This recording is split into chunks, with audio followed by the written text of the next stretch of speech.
Welcome to the Deep Dive. Today, we're really digging into some fascinating sources that aren't just about success, but about what lies beneath it. This foundation of, well, absolute fearlessness. That's right. And the material we're looking at, it's based on this idea of, collaborating across different worlds, things, street smarts and the music business meeting, history and academia, finding those universal human truths. Yeah, I find that really compelling. It sort of cuts through the noise, right? Ignores class, wealth, all that surface stuff, and just looks at what works. Exactly. A principle of power that worked for someone in 15th century Italy should, theoretically, still apply today, whether you're a CEO or, hustling on the street. So our mission here is to really illuminate fearlessness. Yeah. In all its different shades and tactics. Mm-hmm. And to get there, we kind of need to understand fear itself first, how it's changed. Okay. I mean, originally fear was pretty simple, primal, just basic protection, right? Back when you had constant war, plagues, real uncertainty, fear kept you alive. It was a reaction to genuine, immediate danger. But then things started getting safer, more organized. Civilization takes hold. Right, and that's where it gets interesting psychologically. Fear didn't just vanish. It sort of mutated, spread out into this background hum of generalized anxiety. So instead of the wolf at the door, it's worrying about my job, my status, getting old. Precisely. And, well, people figured out how to use that. Starting around the 19th century, journalism, then advertising, they discovered fear grabs attention like nothing else. Ah, the fear economy. You got it. Yeah. Constantly shifting the focus, the latest health scare, a crime wave blown out of proportion, some new social blunder you must avoid. Which leaves us in this weird spot. We're safer than ever, physically, but we feel incredibly fragile. Like the world's just full of hidden dangers. Worry becomes the default. And the fearless archetype is the counterpoint to all that manufactured worry. What's fascinating is where these people come from, all over the map. Yeah, the sources mentioned examples like 50 Cent, coming from intense poverty. And someone like FDR, Franklin Delano Roosevelt, born into, serious privilege, it seems adversity, whatever form it takes, is the key ingredient, the thing that forges them. Right. And it's not about not feeling fear, is it? It's about how you react to it, embracing the chaos, seeing the challenge as an opportunity. That's the core of it. Napoleon Bonaparte is a classic example. It's 1800. He wants to move his army into Italy, but the Alps are treacherous that time of year. His advisors are all caution, delay. But delaying means losing the element of surprise. Exactly. So Napoleon famously says, "For Napoleon's army, there shall be no Alps." Just declares the obstacle null and void, mentally at least. And then he leads them across. That phrase, that willpower, becomes the spirit of the whole thing. It shows how a fearless mindset can just override the physical reality in a way. And FDR too, right? Polio didn't break him. No, the sources argue it hardened him, gave him this incredible psychological edge later because people underestimated the guy in the wheelchair. Adversity was the crucible. Okay, so if that's the attitude, there shall be no Alps, then the starting point, the absolute foundation, has to be intense realism. Seeing things exactly as they are. Yeah, the law of reality. You have to resist that very human urge to wish things were different. Except the world, it's tough, it's competitive, it doesn't really care about your feelings. Because you can't change something you refuse to look at directly. Power isn't built on hope or fairness. It's built on a cold, hard grasp of the facts. The person who sees it clearly, nakedly, without the sentimentality, that's the only one who's really in a position to make a move. The sources call this the hustler's eye, and they use 50 Cent as a prime example. His goals were straightforward initially. Money, freedom, power. But unlike a lot of artists who get swept up in the fame, he didn't let success cloud his vision. He kept that street-level realism. He saw the music business for what it was. Pretty quickly, yeah. He realized the executives behind the smiles and handshakes were just as ruthless as anyone he knew from his old life. Their model was basic. Extract maximum value from the artist. And then toss them aside when they cooled off. Exactly. He saw himself as just a temporary piece in their machine. He even felt the corner hustler had more real control over their own destiny and profits than a platinum-selling artist locked into a bad deal. And he applied that same realism to the industry's problems too, right? The whole digital piracy thing. Oh, absolutely. He saw it was fundamentally breaking their business model selling CDs. But the executives, this supposedly sharp ones, they were paralyzed. Why? Just fear. Fear of change, fear of losing control. They clung to the old ways because facing the reality of the digital shift was too chaotic, too disruptive for them. So while they were panicking, he saw an opening. A huge one. He decided music wouldn't be the end game, just the launch pad. He started building a diversified empire, demanding ownership in things outside music, like that famous vitamin water deal. Which was genius, really. Using the leverage from his music success, which he knew might be temporary, to build something lasting, something he owned. It was all based on intensely reading the reality of the situation, the dying music model, the fear of the executives. That gave him the playbook. It highlights the danger of illusions, doesn't it? When things get tough, we drift into fantasy, wishful thinking. When things are good, we get complacent, think it'll last forever. And either way, that eye gets dull, you stop seeing clearly, then the next shift hits and you're completely blindsided. The sources draw a parallel with ancient Rome's decline. They started out tough, pragmatic. Very stoic, yeah. But as the empire grew, got wealthy, things got soft. The citizens developed a massive appetite for escapism. What did that softness look like? Was it just laziness? It was more like a collective turning away from reality. Endless distractions, the games, the political drama, combined with fixating on petty status games and short-term wins, while huge strategic threats were building up outside. They lost the plot, essentially. Couldn't tell what was important anymore. Pretty much. The sources argue Rome collapsed from that internal softness, that unwillingness to face hard truths, long before the barbarians were really at the gates. Okay, so how do we, avoid that? How do you cultivate this intense realism? The sources give 3 keys. First, rediscover curiosity and openness. Right, think of Socrates. His wisdom wasn't knowing everything, it was knowing he knew nothing. That rejection of certainty kept his mind open, porous, able to see things fresh as they actually are. So, less assuming, more asking. Constantly. The second key is to dig to the roots, seek depth. This comes from Malcolm X's approach, honed navigating really complex systems. He saw people often just skim the surface, dealing with symptoms, not causes. Exactly. He relentlessly bored deeper. For African Americans, he identified the root as dependency, economic, institutional. So for you, when facing a problem, you have to keep digging. Ask, who's really in charge here? Who benefits? Follow the money, follow the power. Always cut through the justifications people use and find the underlying motives. And the third key, see further ahead, cultivate proportion. Think long-term. Yes, and to do that effectively, you need detachment. Observe events almost like an outsider, without your ego or emotions muddying the waters. Like being the calm center in a storm. Precisely. When everyone else is panicking in a crisis, the detached person sees it in perspective, finds their balance, and can actually act while others are just reacting emotionally. Okay, so we've got realism, seeing things clearly. The next step is acting on that clarity, and that's self-reliance, making everything your own. The law of autonomy. It's kind of stark, really. The sources say the only things you truly possess are your body, your time, your energy, your unique ideas, and your autonomy. You're independent. Yeah, yet most people seem to spend their lives trading those away. Constantly. Giving away time and energy working for others. Outsourcing thinking to experts. Conforming. Letting their own unique perspective fade because, it's easier to fit in. Dependency feels safer. But it's a trap. Like 50 Cent saw in the music business, they offer you money, but the price is your freedom. They want you dependent on their machine. They create that feeling of helplessness intentionally. Once you buy into it, you become, as the source puts it, a high-paid bagger. Making bank, maybe, but with zero control over your own ship. It's tough because society builds up all these layers of seeming support. Yeah.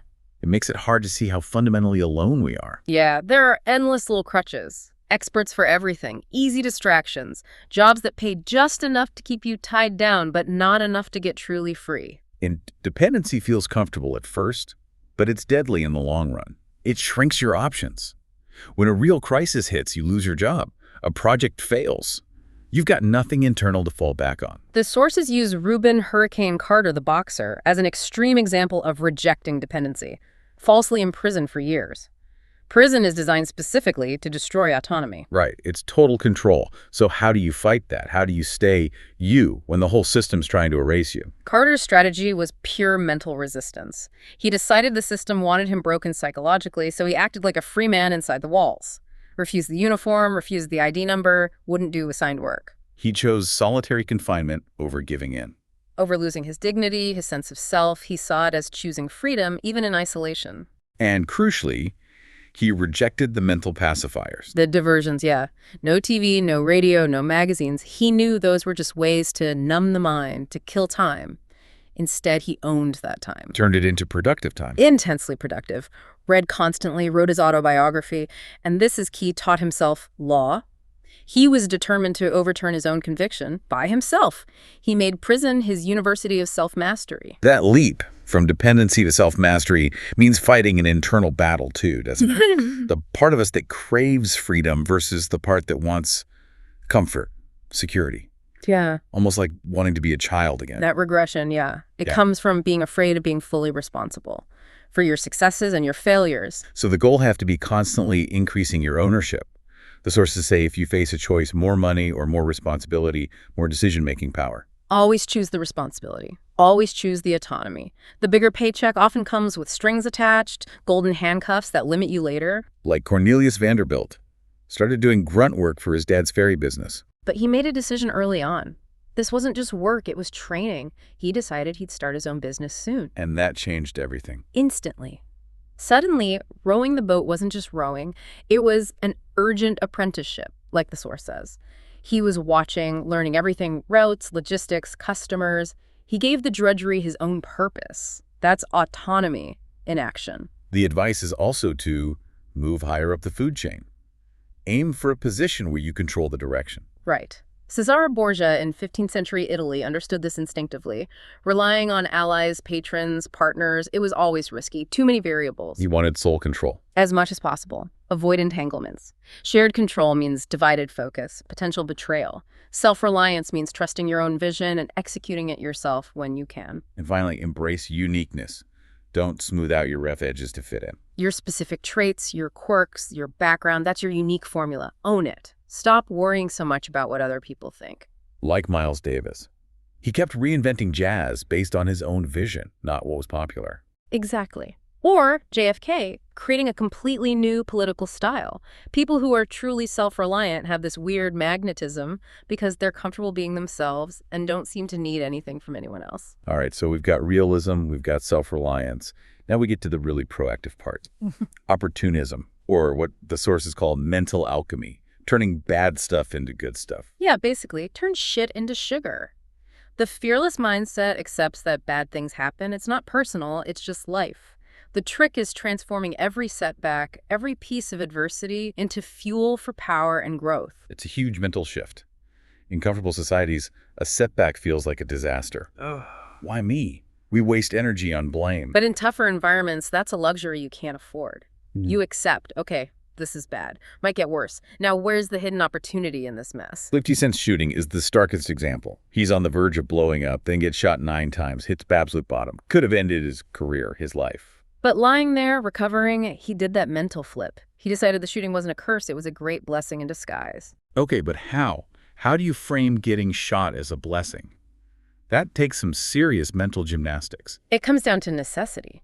He realized all the negatives, no money, no label, people literally trying to kill him, created this intense urgency. He had to be ruthless, creative, and bold. He turned the danger into his narrative, his edge. Exactly. It forced him.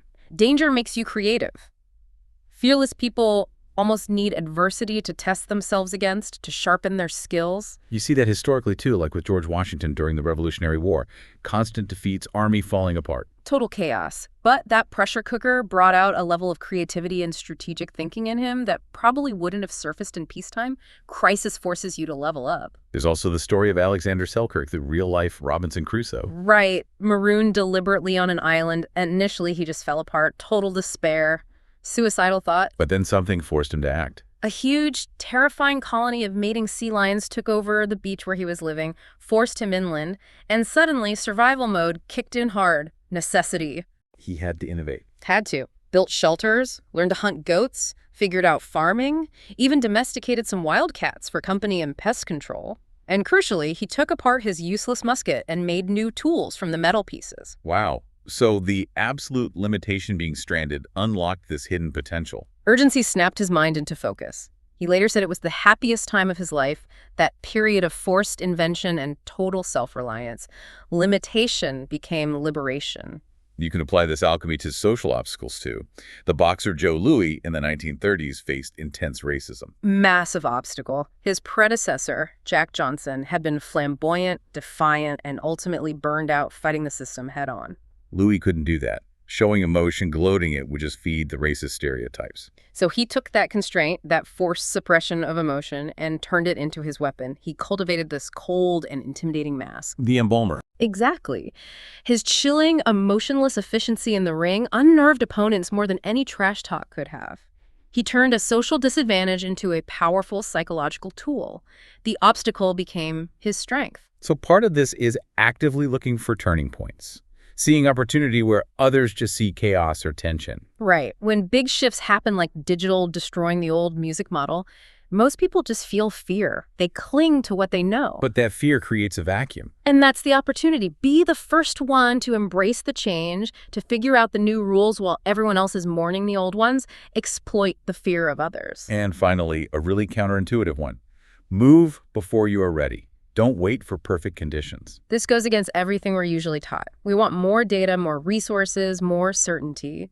But waiting too long is often just fear disguised as prudence. Why is moving early better? Because it forces that same creative urgency Selkirk found. When you deliberately jump in before you feel fully prepared, you have to be more alert, more inventive, more focused. It dials up the intensity. Like Julius Caesar at the Rubicon. Tiny Ari, facing overwhelming odds, about to start a civil war. His advisors must have thought he was nuts. Totally insane by conventional logic. But Caesar understood timing and momentum. He knew action itself was the key. He bet on himself. He bet that energy, morale, and strategic boldness would outweigh sheer numbers. And the sources argue that's often true. Emotional and strategic energy count for far more, maybe 3 times more, than just physical resources. High energy, high morale can overcome massive disadvantages. Okay, so we're realistic, self-reliant, opportunistic. Now we need to think about how we move. This leads to the law of fluidity, calculated momentum. Right. The source contrasts this with what it calls infantile power, trying to control everything by pushing, holding on tight, rigidity. Which comes from fear, right? Fear of chaos, fear of losing control. Exactly. But that rigidity makes you predictable, limits your options, and often breeds resentment in others. Sophisticated power is fluid, adaptable, like water. So let go of the need for absolute direct control. Let go of that need. See change and chaos as energy you can work with, not fight against. Bend, adapt, absorb others' energy, and then gently redirect it your way. The example used is Mao Zedong back in the 20s and 30s. His nationalist rivals were trying to impose rigid top-down control. Yeah, very conventional military thinking. Mao, drawing on Taoist ideas, embraced fluidity. He used the vast peasantry as his water. His soldiers could just melt into the countryside like fish in water. Impossible to pin down. The nationalists couldn't find a fixed target. Mao's unpredictable, fluid strategy drove them crazy because they couldn't anticipate his next move. And this fluidity needs to apply mentally, too. With knowledge. Absolutely. Think Leonardo da Vinci. Because he didn't have a formal, rigid education, he wasn't stuck in academic boxes, art here, science there. His mind was free to connect things others didn't see. Anatomy informing sculpture, botany influencing painting. Exactly. In today's world of hyperspecialization, that ability to connect seemingly unrelated fields is crucial for innovation and keeping momentum. Don't let your knowledge get siloed. Flow also involves emotional counterbalance. You can't run purely on intense emotions like fear or anger. They burn bright but fizzle out fast, leaving you drained. The trick is to introduce the opposite emotion deliberately. So if you're feeling scared, force yourself to act boldly. Or if you're consumed by hate or anger, consciously focus on something beautiful, something you love. One strong emotion can cancel out the other, leading to a more balanced, resilient state. Grace under pressure. That emotional balance is powerful in itself, conserves energy, makes you seem more grounded, magnetic even. Definitely. Now, moving from flow, we have to address friction, the law of controlled aggression. Know when to be bad. This feels very different from the modern emphasis on cooperation and avoiding conflict at all costs. It is. Modern culture often pushes aggression underground into passive aggression because we fear open confrontation. But the reality is, life involves conflict. You will face people who want to undermine you or take what's yours. And the core idea here is that everyone operates with flexible morality when their interests are truly on the line. Pretty much. So you need to master the art yourself. Not be aggressive all the time, but know precisely when and how to use deception, manipulation, or even force strategically. This is where the Machiavelli model comes in. Effectiveness is the prime directive. Right. Machiavelli, watching the cutthroat politics of Renaissance Italy, realized a leader has to be pragmatic. Sometimes you need to be the lion direct, strong, fearsome. And sometimes the fox, crafty, indirect, deceptive. And the art is knowing which mask to wear when. Crucially, Machiavelli advised keeping the nastier tactics for behind the scenes. Maintain a justifiable public image while acting ruthlessly when necessary to protect your interests. Okay, so how does this play out against different types of opponents? Let's say you're facing direct aggressors, lions, like Huey Long and Father Coughlin attacking FDR. FDR didn't meet their fire with fire. He played the fox. Fighting them head on would just create more noise, maybe even make them martyrs. So he went indirect. Very indirect. Used his presidential power quietly, launched investigations into Long's finances, used regulations to pressure radio stations carrying Coughlin, no public brawling. He gave them enough rope. And they hung themselves with their own recklessness. He baited them into overplaying their hand, looking extreme while he stayed above the fray. Masterful, indirect aggression. Okay, but what about passive aggressors? The tricky ones. The foxes who undermine you with smiles and subtle digs. Like Tsar Peter III with Catherine the Great. With them, the strategy flips. You can't play their subtle game. They're masters of it. Trying to be clever or indirect usually backfires. So you go lion against the fox. You have to. Catherine realized Peter's passive aggression, his constant undermining disguised as affection or incompetence, required a bold, decisive response. She couldn't negotiate or play along. She staged a coup, seized power, direct action. Overwhelming force. That's the only thing passive aggressors truly respect. You have to demonstrate unequivocally that their behavior has immediate, severe consequences. No ambiguity. Which brings us logically to our final law. Lead from the front. This is about earning real authority, the kind that inspires deep loyalty and effective action. And it starts at the top. The leader sets the tone. If you're fearful, hesitant, that insecurity infects the whole group. Absolutely. True authority isn't about your title on a business card. It's transmitted through your actions. You inspire people by showing confidence, by working harder than anyone, and by sharing the risks. Like the difference between a general hiding in the bunker versus one visible on the front lines. Exactly. Napoleon is the classic example again. His troops saw him constantly sharing their hardships, exposing himself to danger. Ellington said his presence alone was worth 40,000 men. It's about morale, respect. Immense respect. When followers see you sharing the sacrifice, they'll go through hell for you. It gives you the credibility to ask for tough things later without grumbling or resentment. This connects back to Machiavelli's point. It's often better to be feared and respected than just loved, like the director John Ford. Yeah, notoriously tough, demanding, unforgiving, but he pushed everyone past crew to do their absolute best work. He maintained control, ensured quality. And that earned him respect, even if he wasn't always nice. Deep, lasting respect. And because his default was tough, the rare moments of kindness or praise had double the impact. The point is, you constantly have to prove your worth through action. Relying on your title just breeds contempt. Authority also means being the visionary and the unifier, seeing the future and bringing people along. The visionary connects the dots, sees where technology or society is heading, and figures out how to turn that into something real, a product, a movement, a system. Thomas Edison wasn't just an inventor. He was a showman. A promoter. Totally. He used dramatic demonstrations, lit up whole city blocks, painted this exciting picture of the future his inventions would create. That self-belief, that excitement is contagious. It convinces people to follow you down uncertain paths. And the unifier, that's about creating a shared purpose. A cause bigger than any individual. Louis IV faced a fragmented France, nobles fighting each other. His genius was creating the centralizing idea, the glory of France. Versailles wasn't just a palace. It was a tool to unify the elite around that cause. Exactly. It isolated rivals, but also gave them a shared identity, a shared mission tied to the king and the nation's greatness. It created this powerful cohesion, almost like a religion where loyalty was paramount. Ultimately, the source traces authority back to the Latin word autor, author. Meaning a creator. Someone who brings something new into the world, a work of art, a new business model, a different way of fighting a war, like Scipio Africanus defeating Hannibal. So real authority comes from doing, from creating, not just managing or consuming what already exists. You have to be an author of your own enterprise.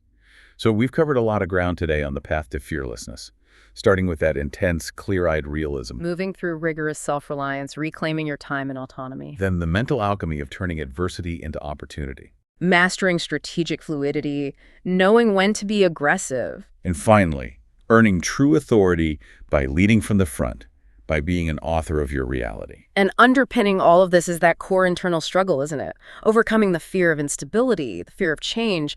Our minds want movement, but our instincts often crave settlement, comfort. Ralph Waldo Emerson put it so well. People wish to be settled. Only as far as they are unsettled is there any hope for them. It's a powerful paradox. So the question for you, listening right now, is this. Considering that tension between comfort and necessary chaos, what conventions, what routines, what comforts in your life are you holding on to, mainly out of fear? And what might happen if you deliberately embrace just a moment of that unsettling change? Could that be your next opening, your next opportunity for real, self-authored power? Something to think about. That's the question we'll leave you with. Thanks for joining us on The Deep Dive. We'll see you next time. Today, we're diving into something, well, really quite provocative. We're looking at the laws of human nature through a fascinating lens. Right, it's this surprising collaboration, taking street smarts, like the kind you see in someone like 50 Cent, and filtering them through history, philosophy. To find these universal laws of power, and especially fearlessness. Yeah, and what's compelling is how it cuts across the usual lines. You know, in America, things can be pretty siloed. Academics stick together, business folks. Everyone stays in their lane. Exactly. But this approach ignores all that class, background, job title to find what really works, what gives people personal power. And that common thread, you said it, is fearlessness. So our deep dive today is built around 4 key pillars the sources lay out for living fearlessly. That's right. We're going to unpack. First, know your environment that's about intense realism and connection. Then, respect the process, mastery, discipline, all that. Third is push beyond your limits, self-belief, and reinventing yourself. And finally, the big one. Confront your mortality, which connects to the sublime. But before we even get to fearlessness, we kind of need to understand fear itself, especially fear today. How it's changed. Precisely. I mean, think about it. Historically, fear was pretty straightforward. It was protective, practical. You know, spot the predator, prepare for the invasion, avoid the plague. Clear and present danger. Civilization was built on managing those kinds of fears, partly. Right. But here's the paradox. The sources really hammer home. As we got better and better at controlling our environment, I mean, we're infinitely safer physically than our ancestors. You think fear would decrease? You'd think, but it didn't vanish. It sort of metastasized. It spread out. Into what? Into this like constant low-level generalized anxiety. We swapped out the sharp fear of immediate death for this dull hum of worry. Worry about status, money, getting old. Exactly. Health scare is what people think. It's almost like the human brain, wired for millennia to expect high-stakes threats, just needed something to latch onto, even if the threats are minor or imagined. So the mind becomes fearful of everything and nothing specific at the same time. That's a great way to put it. And then, of course, people figured out how to use that. Monetize it. Absolutely. The sources point to the 19th century. Mass media, advertising starting up, they stumble onto a gold mine. Fear sells. Fear grabs attention like nothing else. Frame your story, your ad, around a health scare, a crime wave, a financial panic, and boom, you've got eyeballs.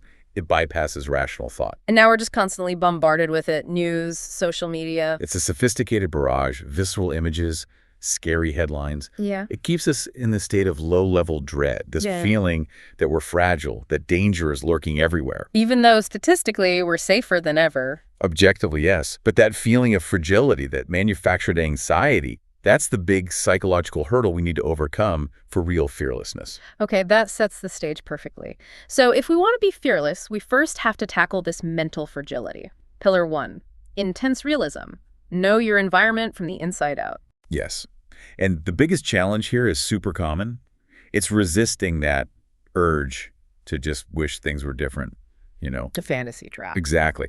Fearlessness demands you look reality square in the face, accept it, even embrace it, warts and all. That's the hustler's eye. And 50 Cent, Curtis Jackson, is the modern example here. He hits massive success, right?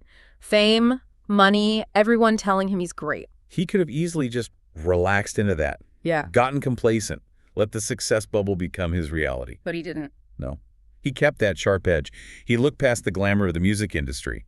And what did he see? He saw it was just as cutthroat as the streets he came from. Absolutely. He saw the executives, charming on the surface, but basically predators, viewing artists as, well, as disposable assets to be squeezed dry. Pawns in their game. Pawns, exactly.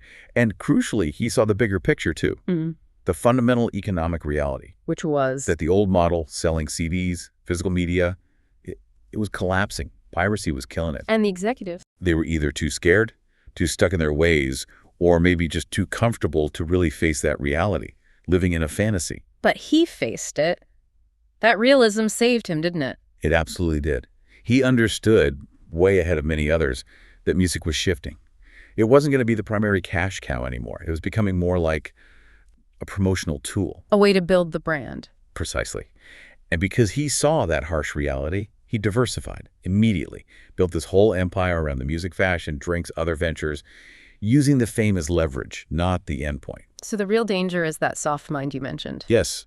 When things get tough, we retreat into wishful thinking. Oh, it'll get better. Yeah. When things get easy, we stop paying attention, get complacent, the mind gets dull. And that collective softness, that's what brings things down. Organizations, even empires. The sources make a strong case for it. Look at Rome. Okay. It started with this incredible discipline, right? Stoicism, pragmatism, embracing the tough reality of military life needed for survival and expansion. But then the empire got huge. Wealth poured in. And the citizens' minds started looking for escapes. Governing this massive thing was hard. It needed constant, gritty attention borders, trade, infrastructure. But people preferred Easier distractions. Petty political dramas, sensational trials, the whole bread and circuses thing. They lost touch with the real threats building up outside. They confused the internal noise with external reality. Exactly. They lost their mental barometer for what was real and important versus what was just spectacle. So the argument goes, Rome didn't just fall to external forces. It collapsed from the inside out, from this collective mental laziness, turning away from reality. Wow. Okay, so if fantasy and complacency are the enemies, how do we actively fight them? How do we sharpen that mental focus? The first key the sources give us is rediscovering curiosity, real openness. And the classic guide here is Socrates. The wisest man, according to the oracle. Right, but he didn't believe it. He spent his life questioning people in Nabal, politicians, poets, craftsmen, everyone who thought they knew something. And what did he find? He found they were full of certainty about things they had no real experience in, just unchallenged assumptions. Socrates realized his only advantage was knowing his own ignorance. I know that I know nothing. Exactly. And that's not false modesty. It's a strategic position. It means you assume you don't know the full picture. You approach situations with this radical humility. Which keeps your mind open. Completely open. Yeah. Ready to actually see things as they are, not filtered through your biases. That's the purest way to learn. You let the world teach you instead of trying to force it into your boxes. So how do we apply that openness? Well, the model here is what the sources call the Napoleon path. It's about relentless first-hand observation. Napoleon didn't just trust reports. Famously not. He wanted to see the battlefield, the terrain, himself. He talked to everyone up and down the ranks. He deliberately mixed with people outside his usual circle. Why? To get what the sources call a fingertip feel for the whole situation. Political, military, social. Made him incredibly hard to surprise. He wasn't relying on filtered information. Okay, so openness through direct observation. What else? The flip side of that coin is depth. You can't just observe the surface. You have to dig to the roots. Like Malcolm X. A powerful example, shaped by incredibly tough experiences. He refused the easy surface-level explanations for the struggles of Black Americans. He didn't just accept simple ideologies. No, he pushed deeper, dug into the economic structures, the social dynamics, and he diagnosed the root cause, as he saw it, as dependency. Dependency on what? On outside forces, government programs, maybe liberal goodwill, even charismatic leaders. He argued this reliance prevented true self-ownership, real agency. So the process of digging is key. Absolutely. Constantly asking why. Why did this happen? What are the real motives here? Who's really in control? And, crucially, follow the money who benefits. That questioning turns the mind into an analytical tool. A powerful one. It forces you past the PR, the spin, the surface gloss. Because often, whether we like it or not, the real answers circle back to basic levers, money and power. This need for realism, for digging deep, it leads naturally to the idea of connection, right? Crushing the distance. Exactly. You have to internalize the environment you're in, whether that's your audience, your market, your team. If you stay separate, aloof, protected by status, your work, your understanding, it just feels academic, sterile. It won't connect. The Dostoevsky example illustrates this powerfully. Oh, absolutely. Yeah. His early novels were well regarded, sure, but mostly by the intellectuals in St. Petersburg. His world was kind of limited. And then came Siberia. Yes.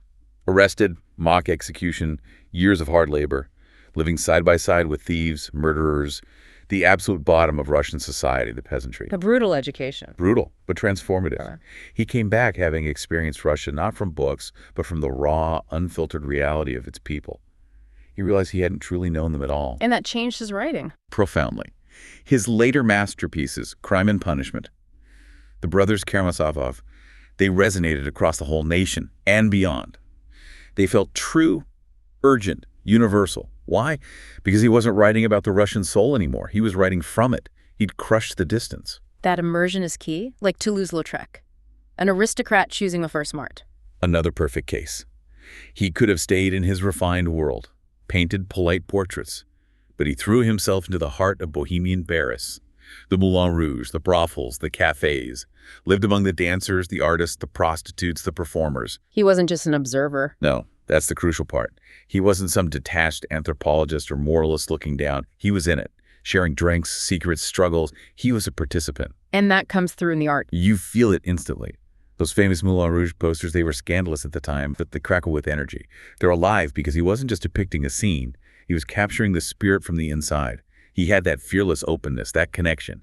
His subjects felt like collaborators, not just models. Okay, so that intense realism, that deep connection, that's the foundation. Seeing things clearly, but knowing the terrain isn't enough, right?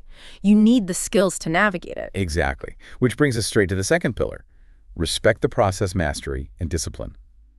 And this is the direct counterpunch to something the sources see as really pervasive today. The short-circuit mentality. Yeah, that constant craving for fast and easy, the fear of boredom, the inability to just stick with something. We jump from thing to thing. We do. Chasing the next shiny object, terrified of missing out, unable to sustain the focus needed for deep learning. It leads to a kind of shallowness and expertise, you know. The antidote is Accepting the ugly reality, as the sources put it, which is that real learning, mastering any complex skill or system, it takes time. It takes patience. It takes pushing through the boring parts, the drudgery, the fundamental. the tedious, repetitive fundamentals. But here's the twist, that drudgery isn't just a price you pay. The sources argue that achieving mastery itself is the deepest pleasure, more satisfying than any quick fix. And Isaac Newton's plague year is a prime example of this discipline. An incredible one. 1665, 1666, he's young, maybe 23, at Cambridge. The Great Plague hits, university shuts down. He's forced back to his isolated family home in Woolsthorpe for almost 2 years. Must have been terrifying for most people. Isolation, fear. Total paralysis for many. Minds spinning with anxiety, boredom setting in without the usual routines and distractions. But Newton, He used the time differently. he turned that forced isolation into arguably the most productive burst of scientific creativity ever. He didn't succumb to fear or boredom. He embraced the grind.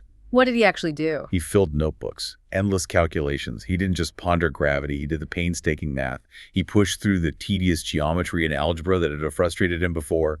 He turned the drudgery into discovery. And that's when the big ideas came. Calculus, optics, gravitation. Yes. The principles of calculus, the reflecting telescope design, the foundational insights for universal gravitation, linking the apple falling to the moon's orbit through rigorous math. It happened because he was stripped of distractions and forced into deep, sustained, repetitive mental labor. So genius wasn't just a flash of insight, it was built on discipline. Built on patient, unglamorous, self-imposed discipline. The isolation allowed the concentration needed for truly revolutionary thinking. This ties into the need for practical experience too, right? Trial and error. Absolutely. Mastery isn't just theoretical. You have to get your hands dirty. You have to learn in the doing. Look at Jack Johnson, the boxer. First black heavyweight champ, fought constantly. Constantly. 15, 20 fights a year sometimes. In hostile environments. Took serious punishment. People called him a coward for his defensive style. But that fighting taught him. It burned the lessons into him. Every jab, every feint, every counter. Thousands of repetitions in real high-stakes situations. He developed this incredible intuition, this feel for the ring. He could read opponents almost instantly. The hard knocks were his education. His best education. Yeah. More valuable than any sparring session. Yeah. You have to be willing to fail, to get hit, to face criticism. That's part of the process. And this applies beyond physical skills. to social systems, too. Definitely. Thurgood Marshall's story is fascinating here. Finishes law school, top of his class, gets offered a prestigious scholarship to Harvard for advanced study, a safe academic path But he chose... to open a small private practice in Baltimore during the Depression. Much harder path. And it didn't work out initially. No. He struggled. He realized his brilliant legal mind wasn't enough. He didn't understand the system, the unwritten rules, the social dynamics of the white-controlled courts. So what did he do? He made a conscious, fearless decision to master the process. He started studying the social game, how judges behaved, who held informal power, the importance of appearances. How did that look in practice? Meticulous briefs, absolutely flawless, impeccable dress, extreme courtesy, almost exaggerated, to counteract prejudice and hostility. He learned which judges needed deference, when to argue narrow procedural points instead of grand principles. He learned the boring rules. He mastered the tedious, often frustrating social rules of the game. And that deep insider knowledge of how power actually worked in that system socially, politically, that was the key. That's what allowed him to navigate it and eventually win those huge cases, like Brown v. Board of Education. Exactly. He proved that mastering the social process is just as critical as mastering the legal theory. It's a craft in itself. And the final piece of this respect the process puzzle is detail-oriented focus. Yes. Being attuned to the small things. Michelangelo is the example here. Early on, he had big ideas, grand visions, but his technical skills weren't quite there to execute them perfectly. So he scaled back his ambition. Temporarily. He spent time just copying masterworks down to the tiniest detail, the smallest brushstroke. He realized the effect he admired wasn't in the big concept alone. It was built from those micro details. And the dissections. That was crucial for his sculpture. Renaissance anatomy books were basic. He needed deeper knowledge. So he went and dissected human bodies. Gruesome work, but fearless. To understand the form from the inside out. Literally. Muscle, bone, how it all connected. It gave him this visceral, unmatched understanding of the human form. So when he approached a block of marble, he didn't start with some rigid grand plan. He started with the material, the details, the specific figure emerging. And that's why his sculptures feel so alive. That's a huge part of it. That relentless focus on detail gave them an energy, a realism that seemed almost superhuman. Okay, so we've got fearless realism and disciplined mastery. We know the terrain, we have the skills. What's next? Now you need the engine, the driving force. You need the conviction to actually act. Which brings us to pillar 3. Push beyond your limits. Self-belief and constant reinvention. This sounds like it's about mindset. It's absolutely critical. The core idea is simple but powerful. How you see yourself internally dictates what you do externally. Your results follow your self-image. So if you think small, you act small. Exactly. The fearless approach. Aim high. Demand more. Cultivate this deep, unwavering belief that you're meant for something significant. Even if your current reality doesn't reflect that yet, forget what others think for a moment. Like 50 Cent's childhood dreams. They weren't just idle fantasies. No, the sources frame them as something more. As clear, detailed visions of the future he knew he would achieve. He saw them as destined. And he fueled that belief with this powerful idea that his mother's energy, her ambition, lived on inside him. Almost mythic, like you said. Right. And this kind of potent self-belief, this conviction that you're destined for more, it has real-world effects. It's not just positive thinking. You become more willing to take risks, calculated risks. Your energy levels actually rise to meet bigger challenges. You unlock creativity that doubt usually smothers.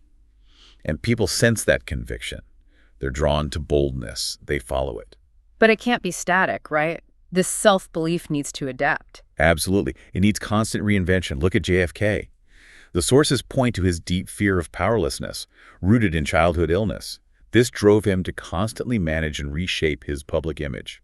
How did he do that? Whenever the narrative about him wasn't working, maybe he was seen as frail or spoiled or too lightweight, he'd actively counter-program. He writes profiles encouraged to project seriousness and moral depth. Okay. Then in the 1960 election, facing Nixon and the established order, he consciously crafts this image of youthful vigor, of being an inspiring leader to shake off the stagnation of the Eisenhower years. He didn't just run for office, he created a persona for the moment. He understood image control. He understood that being consistent and predictable can actually make you weak. The powerful, the fearless, they mold their image as needed. Keep people guessing. Maintain that element of surprise, of possibility. And sometimes this means disrupting your own patterns, even internal ones. Yes, subverting internal patterns. Mm-hmm. Frank Lloyd Wright is the case study here. He was very aware of the danger of repeating himself, getting stuck in successful formulas, creative inertia. So when he was blocked on the falling water design? He did something counterintuitive. Instead of forcing it, he deliberately ignored the project for months, let the pressure build, let the subconscious work. Until the client called. Exactly. The client calls, needs the plans in 2 hours. That sudden, intense pressure forced right into this state of hyperfocus.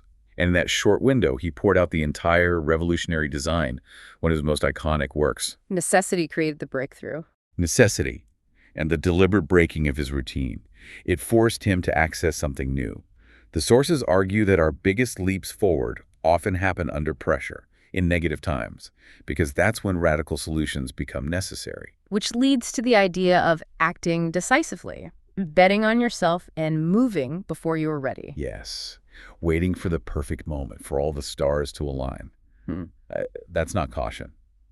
The sources say it's a lack of confidence. If you wait until everything feels safe and certain, the opportunity is probably gone. So you have to act even with uncertainty. You have to be willing to place that bet on yourself, backed by that internal conviction we talked about, believing that even if it goes wrong, you have the resilience, the creativity to adapt and recover. Like Caesar crossing the Rubicon. Classic example. He marches on Rome with a tiny force. On paper, it looked like suicide. His own officers thought he was crazy. But he judged the moment. He judged the psychology of the moment. He knew his rapid, audacious move would shock his opponents, Pompey and the Senate, into confusion and paralysis, which it did. So he made up for his lack of numbers. With speed, boldness, and the incredible morale of his loyal troops. He understood that psychological factors, energy, conviction, belief, can outweigh material resources. The sources even suggest high morale can be worth 3 times the physical assets in a conflict. It's the engine, like you said. It truly is. Okay. Realism, mastery, self-belief. We've covered a lot of ground on building fearlessness in life. But now we arrive at the final, perhaps most profound pillar, the foundation. Yes. If you want to be truly fearless in life, the argument goes, you have to first make peace with the ultimate reality. The one we spend most of our lives trying not to think about. Death, this pillar 4. Confront your mortality, the sublime. And the core idea here is that actively repressing the thought of death, pushing it away, fighting it, it takes a huge toll. It drains psychic energy. How does that show up, that repression? In all sorts of ways. Avoiding difficult truths, clinging desperately to the familiar, to possessions, to routines, a kind of deep-seated conservatism, a fear of change, and just an enormous amount of petty anxiety about things that, in the grand scheme, don't matter. We avoid anything that reminds us of loss, of endings, of not being in control. Exactly. So how do you fight that? The sources look back to the ancients, particularly the Stoics, like Seneca the Younger. Who was banished, right, to Corsica. Yes, and in exile, he really focused on perfecting the art of dying well, because he realized that learning how to die actually teaches you how to live. How did he practice that? Through specific mental exercises. The Stoics called it premeditatio malorum, the premeditation of evils. He wouldn't just vaguely accept death, he'd actively, vividly imagine it. Imagine dying. Yes, and not just peacefully.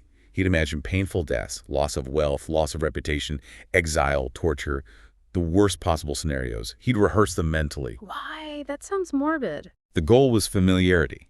By confronting these possibilities repeatedly in his mind, they lost their terror. They became thinkable, routine almost, less frightening. He was desensitizing himself to fear at its root. And he used shame, too. Yes, a powerful lever.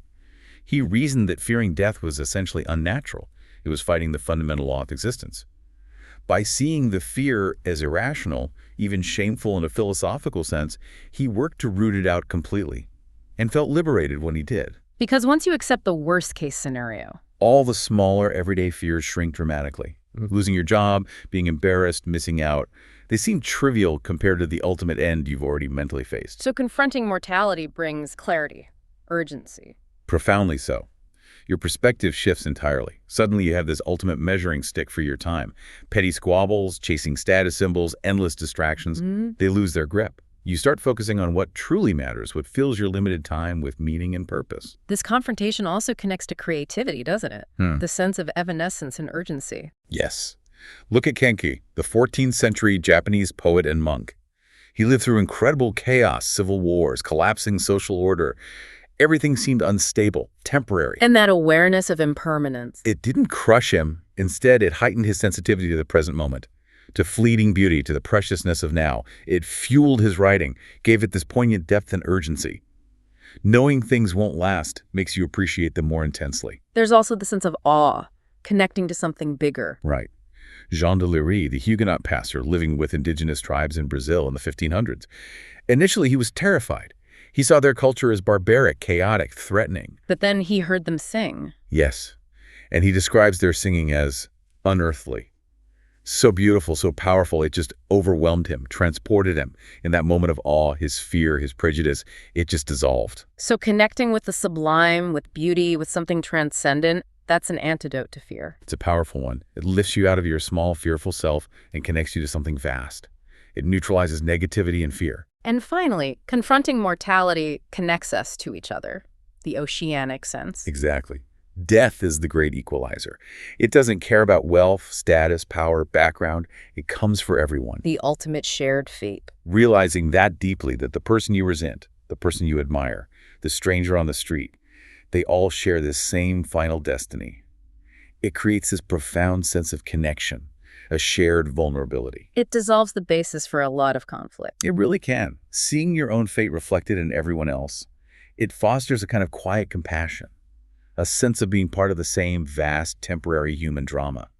It makes petty divisions seem less important. So pulling all these threads together, the fearless life isn't about not feeling fear, is it? Not at all. It's about a deep, unflinching commitment to reality. Whether that's the reality of your environment, the reality of the hard work needed for mastery, the reality of your own potential, or the ultimate reality of mortality. It starts with that intense realism, Then builds through disciplined mastery. fueled by self-belief and reinvention. And anchored, finally, by the confrontation of mortality. Which means the fearless personality can't be rigid, it has to be fluid. Fundamentally fluid, yes. Always working to overcome complacency, to adapt. The sources actually suggest we should be suspicious of too much stability, too much comfort, because real growth, real power, often comes from navigating the change and chaos that most people try to avoid. It reminds me of that Emerson quote. Which one? People wish to be settled. Only as far as they are unsettled is there any hope for them. Perfect. That captures it precisely. Unsettledness is where the potential lies. Which brings us to our final provocative thought for you, the listener. If the highest freedom, as the sources suggest, comes from truly owning yourself, your path, then consider this. Where in your life right now, your work, your relationships, your projects, are you trading away that ownership, that independence? Trading it for what seems like comfort, security, a guaranteed paycheck. And ask yourself honestly, is that trade really about wise caution? Or is it driven by a deeper, maybe unacknowledged fear? A fear of the uncertainty, the messiness, the chaos that often comes with forging your own path, with claiming real power over your life.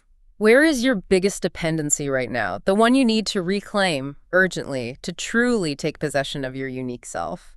Think about the fearlessness it takes just to answer that question honestly. We'll leave you with that thought. See you next time on The Deep Dive.